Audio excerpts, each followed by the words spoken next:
내가 복음을 부끄러워하지 아니하노니 이 복음은 모든 믿는 자에게 구원을 주시는 하나님의 능력이니라. 먼저는 유대인에게요 그리고 헬라인에게로다. 복음에는 하나님의 의가 나타나서 믿음으로 믿음에 이르게 하나니 기록된 바 오직 의인은 믿음으로 말미암아 사리라 같으니라. 아멘. 우리가 지난 주일에도 함께 살펴보았습니다마는 로마서 1장 1절에 보면 사도 바울은 그렇게 이제 로마서를 시작하고 있습니다. 우리 한번 같이 읽어보겠습니다. 시작. 예수 그리스도의 종 바울은 사도로 부르심을 받아 하나님의 복음을 위하여 택정함을 이뤘으니. 이것이 이제 로마서의 시작입니다. 이것은 사도 바울이 자신을 가르쳤지만은 오늘 우리들은 사도 바울이 아니에요. 우리는 각자 나입니다. 그러니까 이 말씀을 각자 나에게 적용시켜서 지난 주일처럼 이름과 직분을 바꾸는 겁니다. 각자 각 개인이 자기 이름을 바꾸고 그리고 직분을 바꿔서 다시 한번 읽어보겠습니다. 시작. 예수 그리스도의 종 철원이는 목사로 부르심을 받아 하나님의 복음을 위하여 택정함을 입었으니. 할렐루야. 하나님께서 저나 여러분을 부르셨기 때문에 이 자리에 앉아 있게 된 겁니다. 하나님께서 저나 여러분을 부르셨기 때문에 우리가 구원받아 하나님의 자녀가 될 수 있었던 겁니다. 그런데 오늘 본 말씀에 보면 하나님이 왜 우리를 부르셨냐 그 말이에요. 하나님이 왜 저나 여러분들을 구원하셨느냐, 그 목적에 대해서 무엇을 위해서 택정하셨다? 복음을 위해서 택정하셨다 그 말입니다. 여기에 택정이라고 하는 말은 따로 세우다, 골라내다, 구별하다, 이제 그런 의미라고 그랬죠. 그러니까 하나님께서는 여러분을 구원하신 목적, 성도로 삼으신 목적은 바로 복음을 위한 것이다. 그렇기 때문에 저나 여러분들은 구원받아 하나님의 자녀가 됐습니다. 그건 은혜입니다. 하나님이 그 은혜를 우리에게 주신 목적이 어디에 있다고요? 복음을 위해서 그런 거라고 말입니다. 어떤 사람이 조상집에 가서 밤새도록 곡하고 울다가 그 다음날 아침에 누가 죽었지? 우리가 예수 믿고 구원받아 하나님의 자녀가 돼서 수십 년 동안 신앙생활을 해왔음에도 불구하고 복음이 무엇인지 설명할 수 없고 복음이 뭐냐고 물을 때 대답할 수 없는 사람이 밤새도록 곡을 하고 그 다음에 누가 죽었느냐고 묻는 사람과 전혀 다를 바가 없다는 말입니다.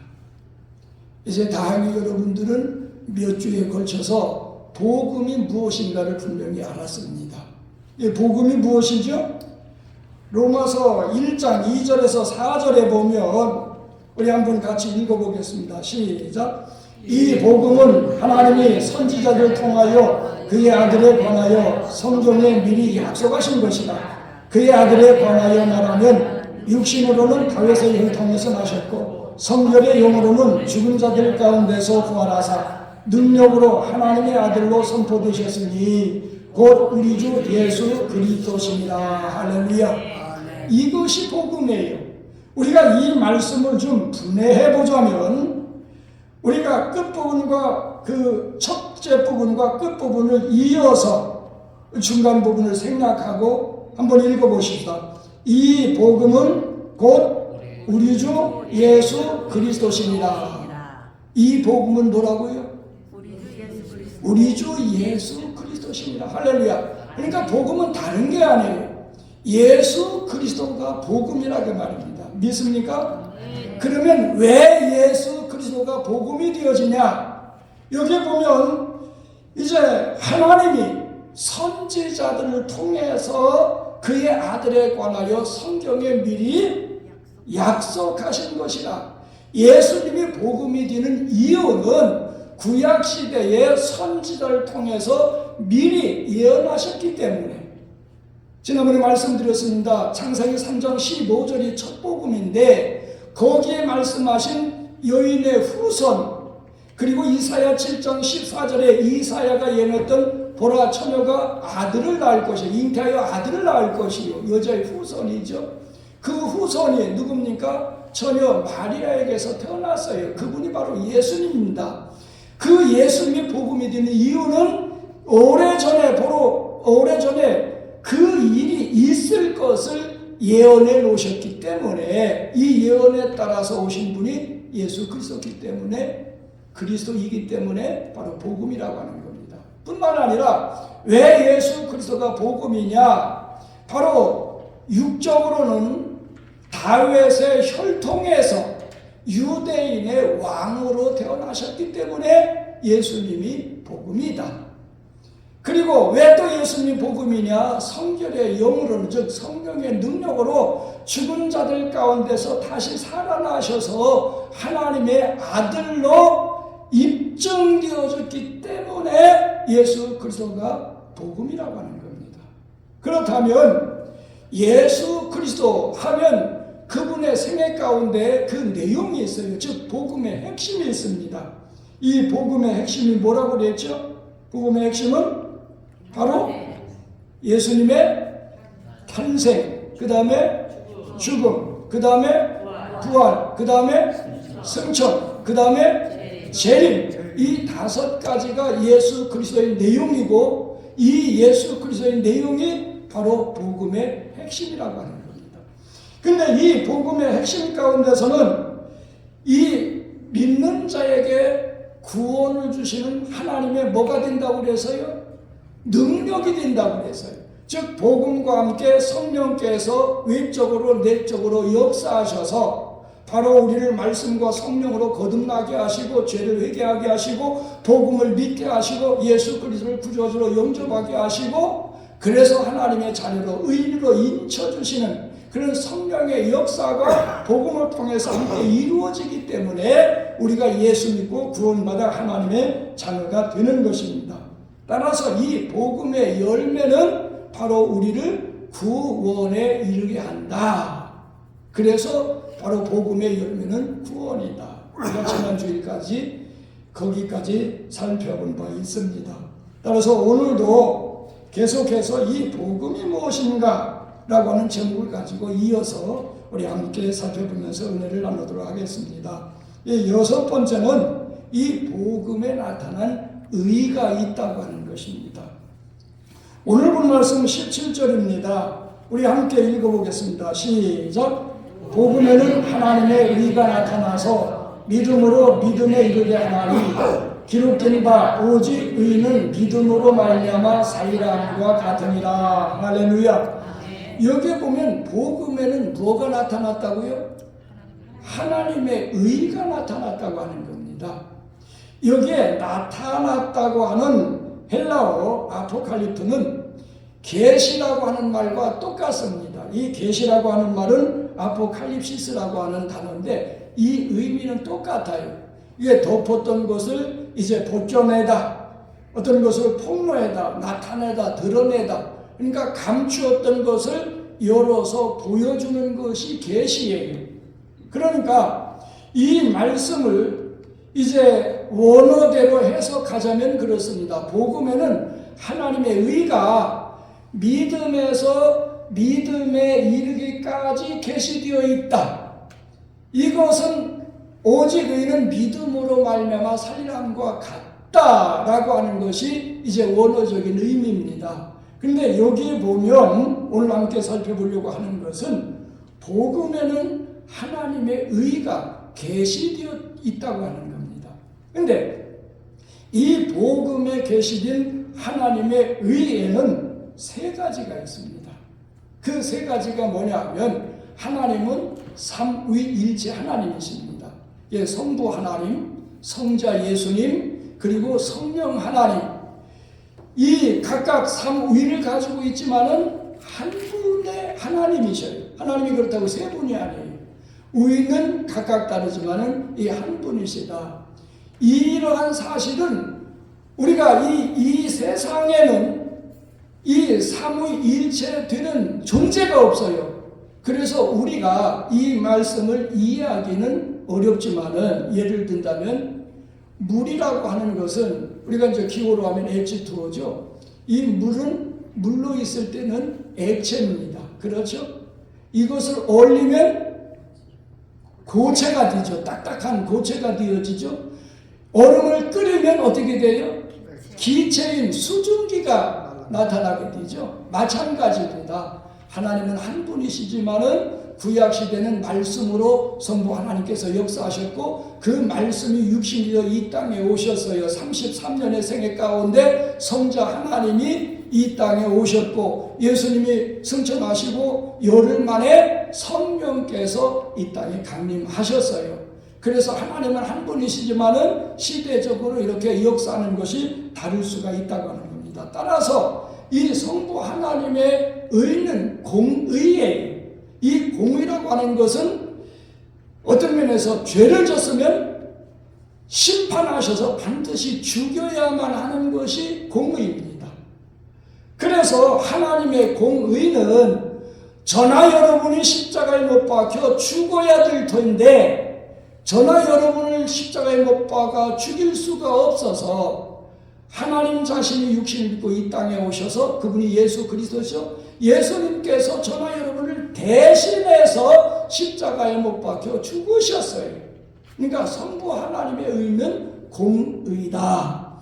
그 다음에 성자 예수님의 의는 이 십자가의 의인데, 이 율법을 예수님이 이 땅에 오셔서 완성하시고 십자가를 통해서 새로운 의를 이루셨어요. 왜? 예수님은 죄도 없으시고 율법을 완성하시고 모든 말씀을 다 순종하셨기 때문에 예수님이 십자가를 통해서 이루신 의가 있는데, 그것은 바로 복음의 의다. 우리가 십자가의 의다라고 말할 수 있는 겁니다.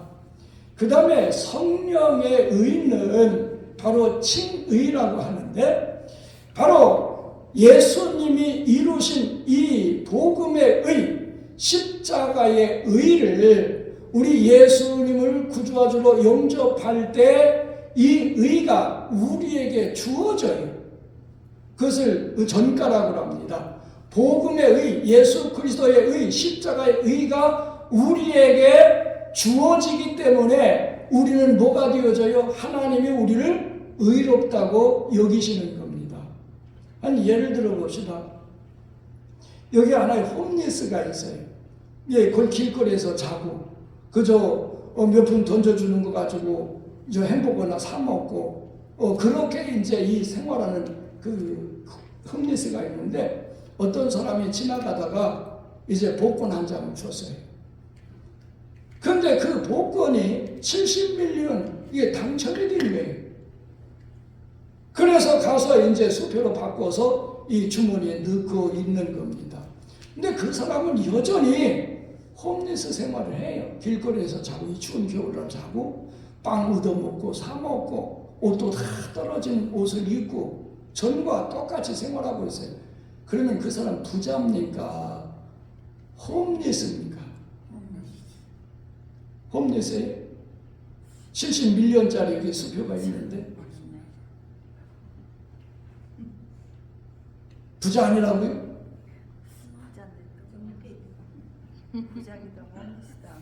부자거지죠. 부자거지. 마찬가지입니다. 예수 그리스도의 십자가, 그가 이루신 의, 그건 70밀리언 이상의 가치가 있어요. 돈으로 계산할 수 없는 그 의가 예수를 믿는 순간에 우리에게 주어졌어요. 그러니까 우리는 의인이 됐다 그 말입니다. 그런데 여전히 홈리스가 옛날 생활하고 있는 것처럼 우리가 신앙생활하고 말씀대로 살려고 발버둥 치고 애쓰지만은 우리는 어때요? 또 죄를 짓고 또 하나님의 뜻대로 살지 못하고 하나님 말씀 거역하고 내가 주인이 돼서 여전히 나를 위해서 살아가고 있다 그 말이에요. 그건 거지와 똑같은 거예요. 그러니까 의인이지만은 삶은 죄인의 삶을 살아가고 있어요. 어찌됐든지 앞으로 오실 예수님은, 과거에 오신 예수님은 죄인을 불러 회개시키러 오셨지만은 앞으로 오신 예수님은 죄를 위해 오시는 게 아니에요. 의인을 부르러 오시는 거예요. 공중에 재림하신 예수님은 죄노라 안 해요. 의인들 오라는 거예요.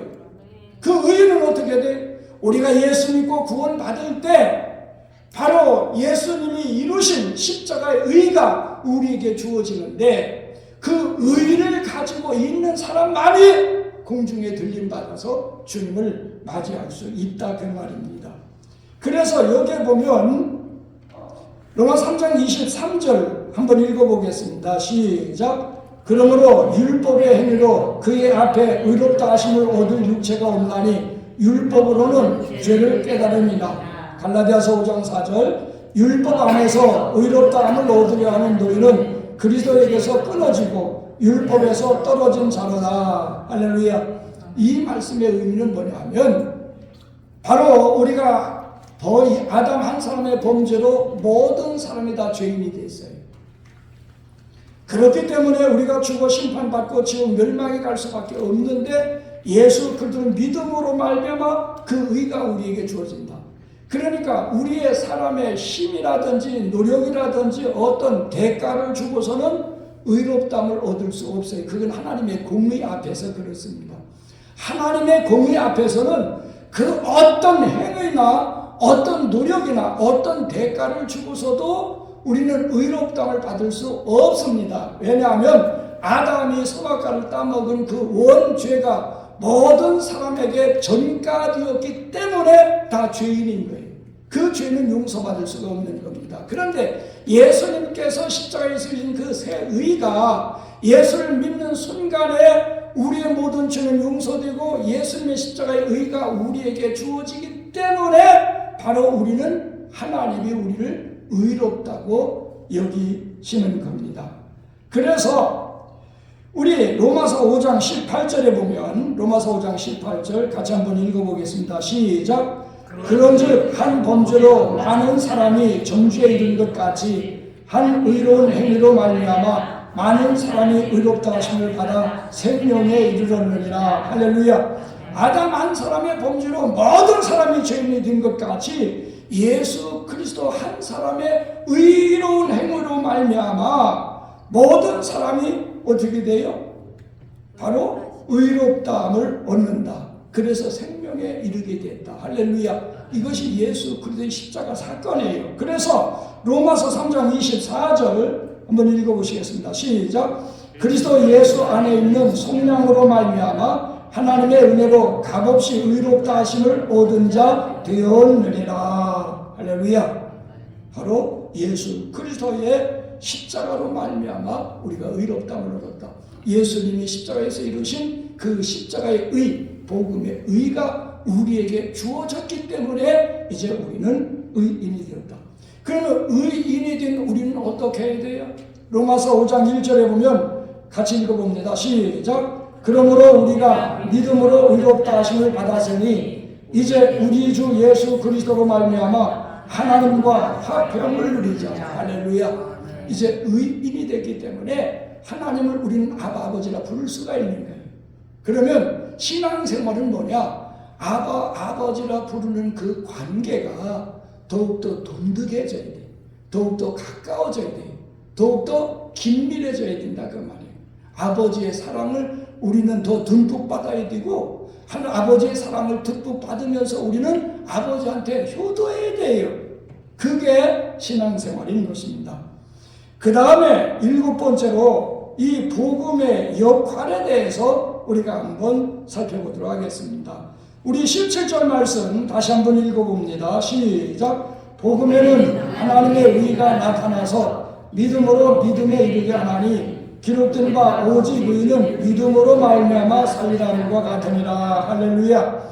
여기 보면 이르게 한다라고 하는 그 헬라 원어에는 에이스라고 하는 전치사가 쓰여졌습니다. 이 전치사는 무엇뭐 안으로 무엇뭐 속으로 라고 하는 뜻이에요. 무엇을 향하여 무엇을 위하여 라고 하는 뜻의 전치사인데 영어 성경에 보면 믿음으로 믿음에 라고 하는 말이 어떻게 쓰여졌냐면 from faith to faith. 그러니까 from to 이것은 수거라고 하죠. 무엇으로부터 무엇까지의 수거입니다. 그러니까 믿음에서부터 믿음에까지 이르게 한다. 그 역할을 무엇이 한다? 복음이 한다는 겁니다. 다시 말씀드리면 이 복음은 저나 여러분으로 하여금 믿음에 이르도록 하는 역할을 한다 그 말이에요. 바로 본 말씀에서 그것을 말씀해 주고 있습니다. 그렇다면 믿음이 뭔데? 같은 믿음인데 믿음에서 믿음에 이르게 한다고 하는 말은 도대체 무슨 의미냐? 무슨 의미냐? 오늘 여기 17절 말씀에 보면은 믿음이라는 단어가 몇 번 나와요? 3번 나와요. 그렇죠? 제가 이렇게 하고 있으니까 한 번인 줄 알고 대답을 못 하시는데 3번 기록되어 있어요. 근데 이 3번 기록된 믿음의 의미는 각각 다르습니다. 그러니까 믿음에는 3단계가 있다 그 말이에요. 그러면 이 첫 번째 단계는 무엇이냐? 이 첫 번째 단계는 예수 그리스도를 구주와 주로 영접하는 믿음입니다. 요한복음 1장 12절에서 13절 우리 같이 한번 읽어보겠습니다. 시작. 영접하는 자 곧 그 이름을 믿는 자들에게는 하나님의 자녀가 되는 권세를 주셨으니 이는 혈통으로나 육정으로나 사람의 뜻으로 나지 아니하고 오직 하나님께로부터 난 자들이니라. 할렐루야. 여기 보면 예수를 믿는다고 하는 것은 곧 예수님을 영접하는 것이다. 우리가 요한계시록 3장 20절에 보면 그렇게 기록되어 있습니다. 볼지어다 내가 문 밖에 서서 두드리니 누구든지 내 음성을 듣고 문을 열면 내가 그에게로 들어가 그로 더불어 먹고 그는 나와 더불어 먹으리라. 이렇게 기록되어 있는데 우리가 예수를 믿는다고 하는 것은 예수님은 하나님의 아들로서 이 땅에 오셔서 내 죄 때문에 십자가에 달려 죽으셨고 그리고 다시 살아나셨다. 그래서 나를 구원해 주신 분이다. 그래서 내가 이제부터는 그분을 나의 주인으로, 내 인생의 주인으로 모시고 살겠다. 이젠 그분을 위해서 살겠다. 왜? 나를 살려주셨으니까. 구원이 무언가 지난번에 말씀드렸죠. 지옥 갈 우리를 천국으로 가게 하셨으니까. 그렇게 내 마음속에 예수 그리스도를 구주와 주로 영접하는 게 예수를 믿는 것이다. 믿습니까? 아멘. 예수를 믿는다고 하는 것은 예수님을 내 인격 속에, 내 마음 속에, 내 삶 속에, 내 존재 속에 모셔드리는 것, 그게 예수를 믿는 거예요. 바로 첫 번째 믿음은 그렇게 말씀하고 있는 겁니다. 근데 이 믿음은 에베소 2장 8절에서 9절에 보면 우리가 한번 같이 읽어보겠습니다. 시작. 너희는 그 은혜에 인하여 믿음으로 말미암아 구원을 받았으니 이것은 너희에게서 난 것이 아니요 하나님의 선물이라. 행위에서 난 것이 아니니 이는 누구든지 자랑하지 못하게 함이라. 할렐루야. 이 말씀 뭐예요? 우리가 예수님을 구주와 주로 믿고 영접할 수 있는 믿음은 하나님이 은혜의 선물로 주셨다 그 말이에요. 하나님이 이 믿음을 우리에게 주셨기 때문에 우리가 예수를 믿을 수 있었던 겁니다. 그러니까 이렇게 믿어야 구원을 얻는 것이고 이 구원에 우리 한 사람이 구원을 얻는 데 있어서는 하나님의 수많은 역사들이 있는데 그 하나님의 역사는 하나님의 은혜로 우리에게 선물로 주시는 거예요. 그러니까 구원받는 데 있어서는 내가 믿고 싶어서 믿은 것도 아니에요. 또 믿기 싫다고 해서 안 믿을 수도 없다는 말입니다. 하나님이 우리에게 예수를 믿을 수 있는 믿음을 주셨기 때문에 믿는 거예요. 그 선물로 주신 믿는 믿음이 바로 첫 번째 믿음인 겁니다. 그런데 중요한 것은 수십 년 예수 믿고 신앙생활 하면서도 겨우 이 믿음의 단계에 머물러 있는 사람이 있다 그 말입니다. 그리고 또 어떤 사람은 평생 예수를 믿으면서도 나 죽으면 천국 가게 해주세요. 나 구원해 주세요. 이미 구원받아 하나님의 자녀가 됐음에도 불구하고 요한복음 5장 24절에 뭐라고 말씀하고 있습니까? 내가 진실로 진실로 너희에게 이르노니 내 말을 듣고 또 나 보내시를 믿는 자는 영생을 얻었고 심판에 이르지 않으니 사망에서 생명으로 옮겼느니라. 할렐루야. 이미 우리는 지옥에서 천국으로 옮겨진 사람이에요. 그럼에도 불구하고 늙어 죽을 때까지 천국 가게 해달라고, 나 예수 믿고 구원받게 해달라고 그렇게 기도하는 사람이 많이 있어요. 얼마나 안타까우냐 그 말이에요. 그러니까 우리는 이 기본적인 믿음, 하나님이 은혜로 주신 이 선물, 이것은 바로 우리가 기본적인 믿음이다. 그 다음에 이 믿음에서부터 from faith to faith, 다음 단계의 믿음으로 우리는 나가야 되는 겁니다. 믿습니까? 그럼 다음 단계의 믿음이라고 하는 것은 도대체 어떤 믿음이냐?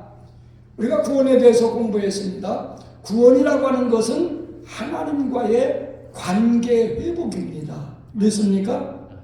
원수되었던 관계의 회복이 바로 구원인데, 하나님과의 관계는, 하나님은 성부 하나님, 성자 예수님, 성령 하나님, 이 삼위일체 하나님이라고 그랬어요. 그러면 관계도 역시 성부 하나님과 성자 예수님과 성령 하나님과의 관계가 똑같을 리가 없어요. 성경에서 말하고 있는 이 세 관계는 뭡니까?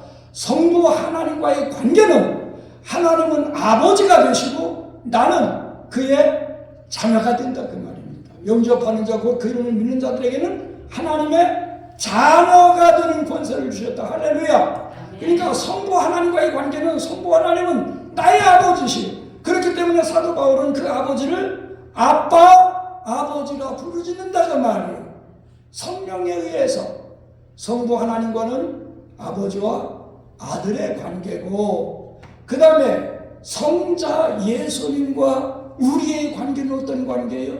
예수님은 신랑이 되시고 우리는 그의 신부다. 그래서 공중에 재림하시는 예수님은 신랑으로서 재림하시는 것이고, 교회나 저나 여러분들은 그의 신부로서 들림받게 돼요. 그래서 요한계시록 19장에 보면 어린 양의 혼인잔치가 공중에서 이루어진다라고 말씀하고 있는 겁니다. 그 다음에 성령 하나님과 나의 관계는 어떠냐? 성령 하나님은 나의 주인이 되시고 나는 그의 종이 되어지는 거예요. 그래서 성령 하나님께 우리는 절대적으로 거역해서는 안 되고 순종하고 복종해야 돼요. 자 봅시다. 성부 하나님, 성자 예수님, 성령 하나님과의 관계 속에서 이제 두드러지게 특징되어지는 게 있어요. 하나님 편에서는 우리를 사랑하시는 거예요. 하나님이 세상을 이처럼 사랑하사 독생자를 주셨으니 할렐루야. 이건 성부 하나님, 성자 예수님, 성령 하나님 똑같이 우리를 사랑하시는 거예요. 그 관계예요. 하나님께서는 우리를 일방적으로 사랑하고 계셔요. 그 사랑이 어떻게 됐어요? 우리가 아직 죄인 되었을 때 예수 그리스도께서 십자가에 죽으심으로 하나님이 우리를 향한 자기의 사랑을 확정하셨다고 그래서요. 하나님은 우리를 어찌됐든지 사랑하고 계셔요.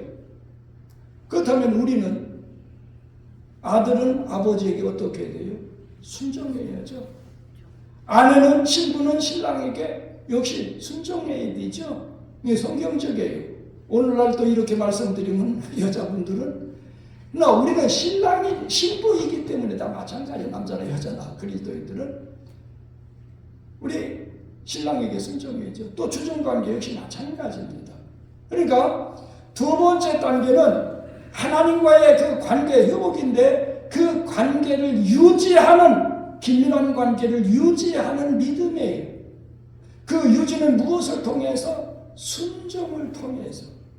그러니까 우리가 예수 믿고 구원 받았음에도 불구하고 하나님이 나 아버지가 되시고 그리스도께서 내 신랑이 되시고 성령이 나의 주인이 되셔서 내 모든 것을 책임지시고 일하시고 역사하고 계시지만은, 그의 사랑과 그의 역사와 그의 능력을 우리가 경험하지 못하는 것은 순종하지 않기 때문에 그래요. 여러분, 말씀대로 순종하고, 오늘도 이 말씀 듣고 이 말씀대로 순종하기 위해서 발버둥 쳐보세요. 하나님의 사랑이 더욱더 뜨겁게 내게 다가오고, 성령의 능력이 우리 삶 속에서 더욱더 구체적으로 강하게 우리 눈에 보여지고 피부로 느낄 수 있도록 역사가 나타나요. 왜? 하나님은 살아계신 분이기 때문에, 또 하나님은 우리를 사랑하셨기 때문에 그래요. 자, 하나님이 왜 우리를 택하시고 우리를 예수 믿게 하셨는가? 베드로전서 1장 2절 말씀입니다. 우리 함께 읽어보겠습니다. 시작. 곧 하나님 아버지의 미리 하심을 따라 성령이 거룩하게 하심으로 순종함과 예수 그리스도의 피 뿌림을 얻기 위하여 택하심을 받은 자들에게 편지하노니 은혜와 평강이 너에게 더욱 많을지어다. 이 베드로가 누구에게 편지한다고요?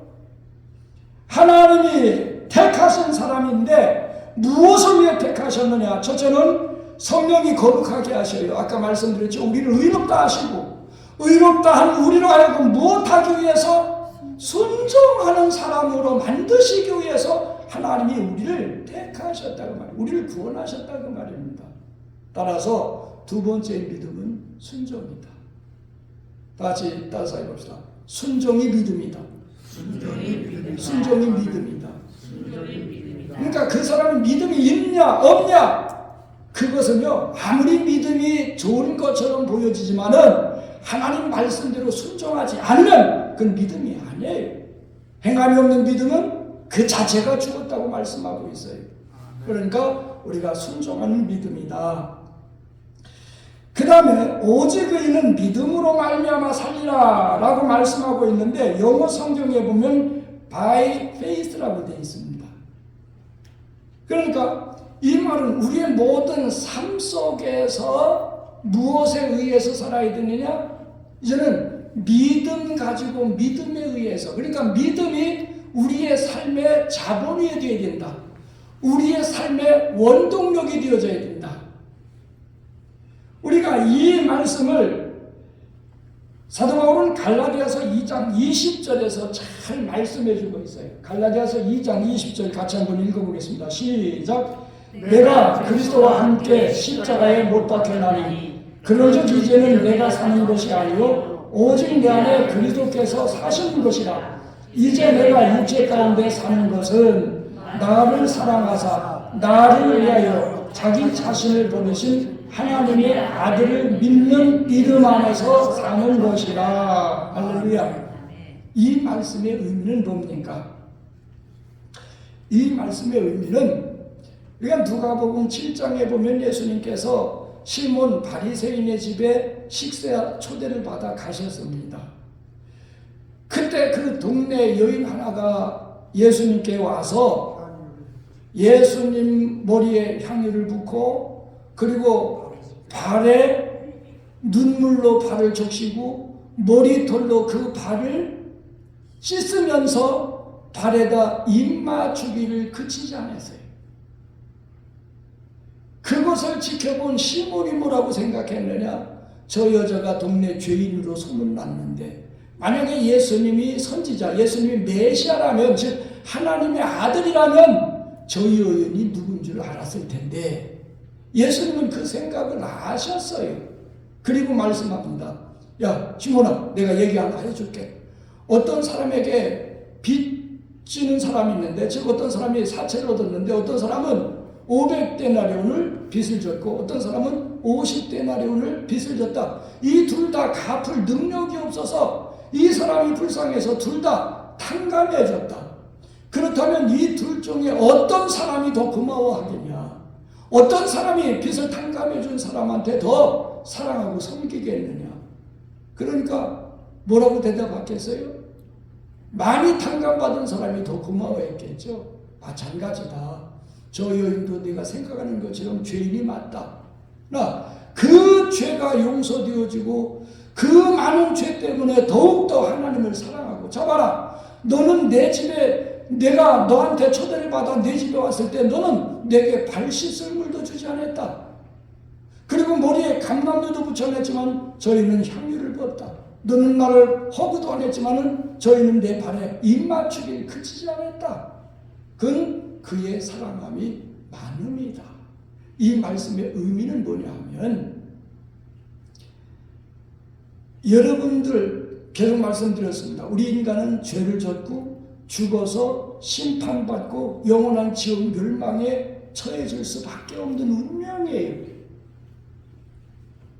이것은 스스로, 그 어느 인간 스스로 해결할 수 없는, 이건 불행입니다. 악입니다. 근데 하나님께서 우리를 사랑하셔서 예수의 십자가를 통해서 우리를 건져주셨어요. 의인으로 삼아주셨어요. 영원한 생명을 주셨어요. 심판의 일이지 않아요. 오히려 상급이 있어요. 영원한 천국으로 우리는 가게 되어 있어요. 필연적으로 가게 되어 있어요. 그러면 이 사랑과 이 은혜, 이 구원, 우리의 노력이나 대가나 어떤 무엇을 주고 이것을 산 것이 아니에요. 살 수도 없기 때문에 하나님은 은혜로 그냥 주신 거예요. 그렇다면 그 은혜로, 그 사랑으로 구원받은 우리는 어떻게 해야 됩니까? 이 여인처럼 당연히 주님을 사랑해야 되죠. 당연히 하나님의 은혜에 보답해야 되지 않겠습니까? 우리의 인생을 살아가고 우리 신앙생활하는 건 그래요.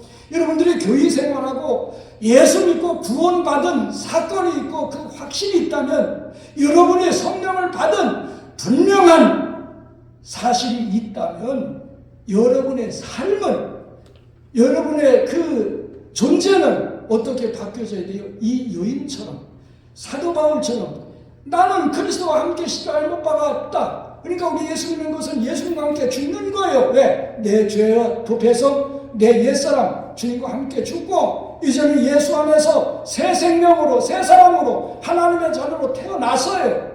그러면 사도 바울처럼 이제 내가 육체 가운데 사는 것은 내 남은 인생을 살아가고 우리가 교회 생활하고 우리가 비즈니스를 하고 무엇을 하든지 간에 이제는 나를 사랑하사 나를 위해서 자기 몸을 버리신 하나님의 아들을 믿는 믿음, 그건 뭐예요? 하나님의 아들 예수 그리스도를 사랑하는 믿음, 그분을 위해서 섬기는 믿음, 그분을 사랑하기 때문에 그분을 위해서 희생하는 그 믿음 가지고 살아간다.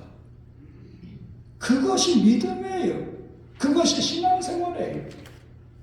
교회 생활이 왜 필요하냐? 바로 그것을 위해서 필요한 것이다, 그 말입니다.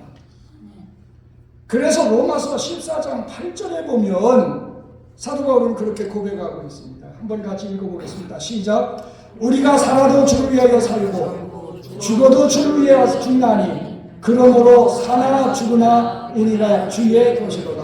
할렐루야. 할렐루야. 우리는 주님의 것이에요. 그렇다면 여러분들은 누가 주님입니까? 누구 중심으로 살아갑니까? 누굴 위해 살고 있습니까? 누구의 방법대로 살고 있습니까? 근본적으로 이게 잘못되어 있지, 믿음이 정립되어 있지 않기 때문에 믿음 생활이 제대로 안 되는 거예요. 수십 년을 예수 믿고 신앙생활해도 그 믿음이 성장하지 않는 것은 믿음이 뭔지도 조차 모르고 살기 때문에 그저 믿음이 제일인 줄 알지만은 믿음이 뭔지를 모르니까 그 믿음이 자라지 않는 거예요. 여러분 주님 믿습니까? 예수 그리스도와 구주로 영접했느냐 그 말이에요. 그 다음에 그분께 순종하고 있습니까?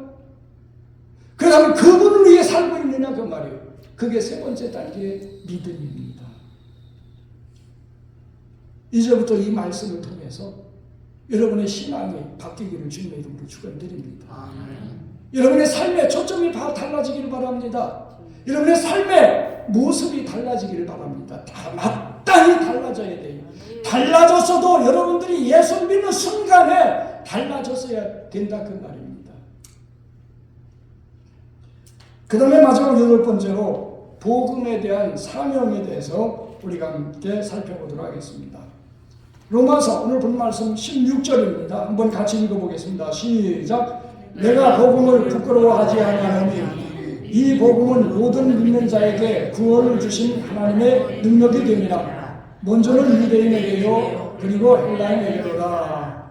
할렐루야. 여기서 보면 이 부끄러워하다라고 하는 이 단어는, 이 부끄러움은 두 가지가 있어요. 첫째는 자기의 소극적인 성격, 그러니까 부끄러움을 잘 타는 성격 때문에 부끄러워하는 부끄러움이 있는가 하면 자기가 가지고 있는 소유의 무가치함 때문에 부끄러움을 느끼는 부끄러움이 있어요. 그러니까 여기서 복음을 부끄러워하지 않는다라고 하는 것은 소유의 무가치함 때문에 느끼는 부끄러움을 느끼지 않는다 그 말입니다. 예를 들면 사도 바울이 예수 믿기 전에는요 자기가 가지고 있었던 바리새인이고 히브리인 중에 히브리고 이스라엘 족속이고 베냐민 지파고 그리고 그런 뭡니까? 어쨌든 자기의 그 신앙적인 배경 그것을 제일로 알고 그것을 위해서 예수님을 대적하고 교회를 핍박하고 성도들을 잡아 죽이는 일에 앞장섰어요. 그런데 예수 믿고 다메섹 도상에서 주님 만나고 보니까 그건 어때요? 그건 배설물처럼 여겼던 거예요. 왜? 그건 너무나도 자기가 발견한 복음의 가치보다 그 너무나도 가치가 없기 때문에 그는 그것을 부끄러워했던 거예요. 따라서 여기에 복음을 부끄러워하지 아니했다는 말은 반대로 표현하면 이 복음을 너무나 가치 있게 생각했고 너무나 영광스럽게 생각했다고 말이에요. 너무나 자랑스러운 것으로 여겼다고 말입니다. 여러분 어떻습니까? 예수 믿는 것이 자랑스럽습니까? 이 자리에 앉아 계신 것이 여러분 자신의 어떤 자부심, 긍지를 느낄 수 있습니까? 다른 사람들, 만나는 사람들에게 나 예수 믿어, 나 예수쟁이야, 자랑스럽게. 예를 들면 여러분 아까 말씀드렸습니다. 여러분들이 우연히 지나가다가 복권을 하나 샀는데 $70 당첨이 됐어요. 뭐 요즘에는 그거 자랑하면 큰일 나기 때문에 자랑도 못하겠지만 그거 자랑할까요 안 할까요? 안 해요? 예, 그게 현명한 겁니다. 시대가 악해졌기 때문에 그래요. 그러나 이 자랑은 말로 자랑은 않지만은 내 마음속에는 어때요? 그만한 프라이드가 있는 거예요. 그죠? 자부심이 있는 거예요. 이게 복음에 대해서 우리는 그렇게 생각해야 된다 그 말입니다. 왜? 복음은 믿는 자에게 주시는 하나님의 뭐가 되기 때문에 구원이 되기 때문이다. 그래서 우리 고린도전서 9장 16절에 보면 사도 바울은 이 복음에 대해서 어떻게 생각했느냐 한번 읽어보겠습니다. 시작. 내가 복음을 전할지라도 자랑할 것이 없으면 내가 그들을 알리리라. 만일 복음을 전하지 아니하면 내가 바라볼 수 없다. 예, 그러니까 사도 바울은 이 복음에 대한 자부심과 긍지가 너무 큰데 그것만 가지고 자랑하고 있었던 것은 아니에요. 그것에 대한 어떤 긍지만 느끼고 있었던 것이 아니라 이 복음의 특성은 전파되어져야 돼요. 다른 사람에게 전달되어져야 돼요. 그게 복음의 특성입니다. 그게 복음의 능력이에요. 능력이라고 하면 두나미에서 폭발적인 힘을 가지고 있다고 그랬죠. 그러니까 나 때문에 이 복음의 폭발적인 힘이 제한돼서는 안 되는 거예요. 내가 이 복음의 능력에 의해서 구원받았으면 이 복음의 능력이 다른 사람에게도 미치도록 해야 되는 거예요. 그게 복음의 능력이에요. 내 안에만 가져둬서는 안 된다고 말이에요. 복음의 능력, 폭발의 힘을 억지로 누르고 제한해서는 안 된다고 말이에요. 하나님이 기뻐하시지 않는 거예요. 하나님이 우리를 구원하신 목적과는 정반대되는 현상이기 때문에 그럼 그 복음을 폭발하는 힘을 우리는 나타내야 되는데 사도 바울은 그 일을 하는 데 있어서 자랑할 것이 없다. 왜? 부득불해야 되기 때문에. 왜 부득불해야 돼요? 복음의 특성이기 때문에. 복음의 능력이기 때문에. 우리를 구원하신 목적이기 때문에. 그래서 복음을 전하지 않으면 사도 바울은 자기에게 뭐가 미친다? 화가 미칠 것이라고 하는 거예요. 하나님이 책망하실 것이라고 하는 거예요. 하나님의 심판대 앞에 감히 설 수 없는 그런 부끄러움이 있을 것이라고 하는 겁니다. 그게 사도 바울의 복음에 대한 그런 의식이었던 겁니다. 오늘 우리도 그런 의식을 가져야 됩니다. 우리 사도행전 20장 24절 한번 같이 읽어보겠습니다. 시작. 내가 달려갈 길과 주 예수께 받은 사명 곧 하나님의 은혜의 복음을 증언하는 일을 마치려 하면은 나의 생명을 다시 말씀드리면 사도 바울은 복음 증거하는 일에 목숨을 걸었다 그 말이에요. 왜 그렇습니까? 복음은 충분히 그만한 가치가 있는 거예요. 복음은 그만한 능력이 있는 거예요. 그 능력 때문에 내가 구원받았기 때문에 사도 바울은 그 능력을 다른 사람에게 나타내야 된다고 하는 빚진 자의 심정이 있어요. 그래서 내가 빚진 자라고 사도 바울은 그렇게 고백하고 있는 거예요. 그 다음에 또 그렇게 전하지 않으면 내게 화가 미칠 것이라고 하는 강박관념을 가지고 있는 겁니다. 여러분 예수 믿고 구원받았습니다. 지금도 이 자리에 앉아서 예배드리고 있습니다. 그렇다면 여러분들은 이 복음에 대해서 어떻게 알고 어떻게 생각하고 어떤 자세로 취해오셨습니까? 여러분의 신앙의 연도에 비해서 복음과 어떤 관계가 있었느냐? 복음이 여러분의 삶 속에서 어떤 영향을 미쳤느냐? 여러분들이 복음을 위해서 한 일이 뭐냐? 한번 살펴보세요. 만약에 그것이 없다면요, 여러분들은 지금까지 헛살아오셨고 헛믿어오셨어요. 사도 바울은 정말 우리가 신앙생활하는 것은 경기하는 것과 같다고 그랬어요. 그래서 흉범없는 거죠. 권투 선수가 정말 한번 극형으로 상대방을 쓰러뜨리기 위해서는 얼마나 노력하고 얼마나 상대방의 그 허점을 이제 초점을 맞추겠습니까? 신앙생활은 그렇게 해야 된다 그 말이에요. 그러니까 우리의 신앙생활도요, 올바로 정말 우리가 달려갈 길, 우리가 싸워야 할 걸, 싸워야 할 길, 그 다음에 우리 해야 할 그것에 초점이 맞춰져야 돼요. 그것을 위해서 우리가 노력하며 살고 실제적으로 해야 되지, 그게 없으면 우리는 지금까지 잘못 믿고 잘못 살아왔다고 하는 겁니다. 그렇다면 언제까지 더 이 모습 이대로 살아야 할까요? 과연 주님이 그것을 기뻐하실까요? 그렇게 살다 주님 앞에 섰을 때 우리는 주님 앞에 떳떳이 설 수 있을까요?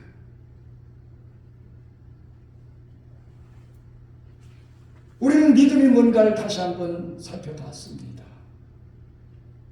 그리고 복음에 대해서 3주에 걸쳐서 우리는 자세히 살펴왔습니다. 이 복음의 능력에 의해서 구원받고 우리 하나님의 자녀가 됐어요. 하나님이 저와 여러분들을 구원하시고 부르신 것은 그저 예수 믿고 구원받은 것에 만족하며 이 상태로 살다가 이 상태로 죽어 천국 가는 거, 하나님이 그것만을 위해서 우리를 구원하신 게 아니라 그 말이에요. 또 그것이 구원의 완성이 아니라 그 말입니다. 구원에는 뭐가 있다고 그래요? 칭의가 있고 성화가 있고 영화가 있다고 그랬잖아요. 지금 우리는 성화 구원을 이루는 과정 속에 있어요. 그 과정에 바로 복음을 위해 헌신하는 것도 포함되어 있다 그 말입니다.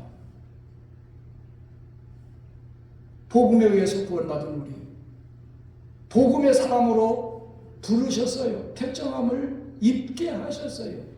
그렇다면 이제 우리는 복음을 위해서 사도 바울처럼 헌신해야 합니다. 이제부터 여러분의 신앙과 여러분의 삶이 복음에 초점이 맞춰져 있기를 주님의 이름으로 축원드립니다. 그리고 이 복음을 위해서 살아가시되 우리 마지막으로 마가복음 10장 29절부터 30절까지 한번 읽어보도록 하겠습니다. 시작.